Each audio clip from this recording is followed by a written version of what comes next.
स्थानिक स्वराज्य संस्थांच्या निवडणुका आता जानेवारीत होणार आहेत। सुप्रीम कोर्टाने या रखडलेल्या निवडणुकीवरून सरकारला चांगलंच फटकारलंय।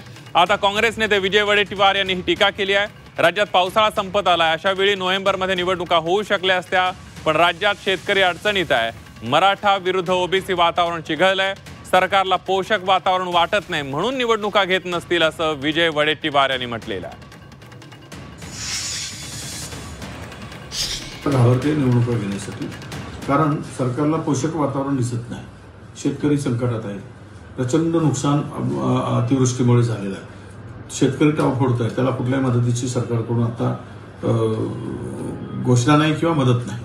आणि त्याच्या पलीकडे जाऊन आज जे महाराष्ट्र अस्थिर झालाय, मराठा वर्सेस ओबीसी, आता ते JR काढलेलं आहे, पुन्हा बंजारा समाज ST मध्ये मागतोय, त्याचे मोठमोठे मोर्चे निघत आहे।